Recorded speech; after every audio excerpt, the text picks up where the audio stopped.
Dans Ésaïe chapitre 36, au verset 3 à 4, il est dit ici, pendant la 14e année du règne d'Ézéchias, le roi d'Assyrie, Sennachérib, vint attaquer toutes les villes fortifiées du roi, c'est-à-dire du royaume de Soma, donc de Juda, et s'en empara. Et dans le verset dont vous dites, c'est alors qu'il se trouva à Lakim, il envoya son aide de camp au roi Ézéchias, il y a virgule ici, à Jérusalem. L'aide de camp était à la tête d'une troupe importante, il y a point ici. Il se plaça près du canal du réservoir supérieur sur la route qui mène au champ des blanchisseurs. Donc le roi d'Assyrie va envoyer son aide de camp et cette aide de camp va prendre une troupe de personnes avec lui. Ils vont aller en mission.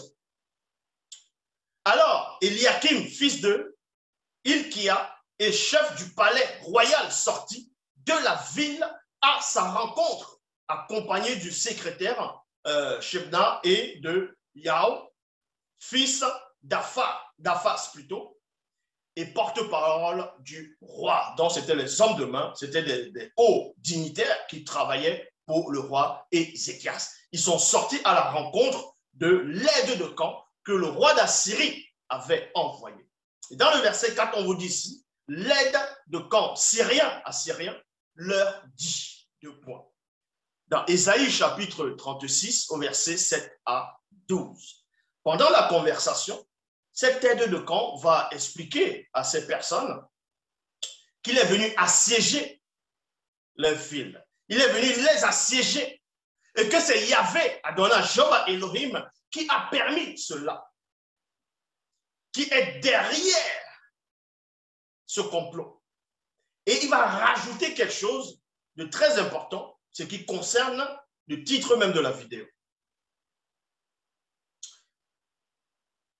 Dans Ésaïe chapitre 36, verset 7 à 12, il est dit ici, « Tu vas sans doute me répondre que vous comptez sur le Seigneur votre Dieu. » Donc cette l'aide de camp va s'adresser à ses émissaires en disant qu'en gros, vous allez lui dire que vous comptez sur Dieu, vous comptez sur Yahvé, sur Adonai, sur Jéhovah, sur l'Éternel pour remporter la victoire. C'est cela où il dit ici, tu vas sans doute me répondre que vous comptez sur le Seigneur votre Dieu, mais tu as précisément supprimé ces lieux sacrés et ces autels en ordonnant aux gens de Juda et de Jérusalem de ne rendre leur culte que devant l'autel de cette ville. Eh bien, fais donc un pari avec mon maître, le roi d'Assyrie. Je suis prêt à te fournir 2000 chevaux si tu peux trouver des cavaliers pour les monter. Il y a un point ici. Mais comment pourrais-tu mettre en fuite un seul officier de mon maître, même parmi les moindres points d'interrogation, et tu comptes sur l'Égypte pour obtenir des chars et des chevaux. D'ailleurs, mon maître est-il venu attaquer ce pays et le dévaster sans que le Seigneur, dans d'autres versions, c'est sans que Yahvé ou sans que l'Éternel l'ait résolu? Il y a point d'interrogation. Pas du tout.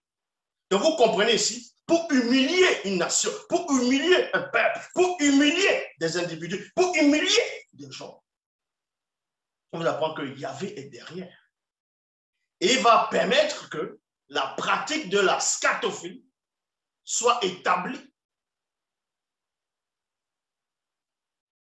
Et cet être de camp poursuit, il dit ceci, c'est le Seigneur lui-même qui en a ordonné l'ordre, qui en a donné l'ordre.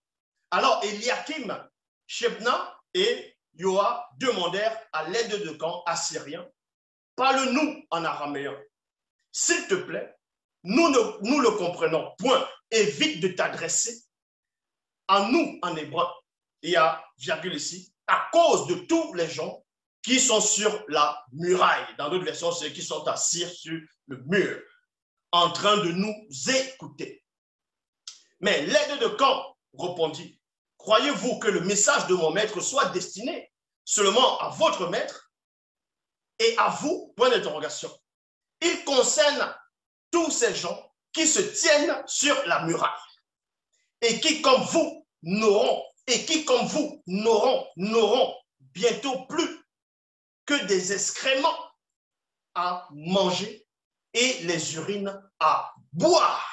Qui va les faire manger des excréments? Qui va les faire boire l'urine? C'est Yahvé, c'est Adonai, Jéhovah, Elohim, qui est l'instigateur de cela, qui va inspirer ces hommes à manger des excréments. Donc, ce qui se passe à Dubaï, porte à porte, c'est Yahvé qui est derrière, qui a inspiré cela, qui a traduit, qui a mis cela dans le visible, qui a inspiré des hommes à pouvoir se livrer à cela, afin que ces personnes puissent être souillées, perverties. C'est tout simplement la souillure, ce qui se produit à Dubaï. Donc, on vous apprend ici que l'aide de camp répondit, croyez-vous que le message de mon maître soit destiné seulement à votre maître et à vous? Point d'interrogation. Il concerne aussi tous ces gens qui se tiennent sur la muraille et qui, comme vous, n'auront bientôt plus les excréments à manger et les urines et leur urine à boire. Et quand vous lisez dans le livre d'Ésaïe, Ésaïe chapitre 36, au verset 12, il est dit ici, Bible parole de vie, mais l'officier supérieur a répondu. L'officier supérieur ici, c'est l'aide de camp. L'officier supérieur a répondu, est-ce que le message de mon maître est seulement pour toi, c'est-à-dire pour ton roi, et pour toi, point d'interrogation.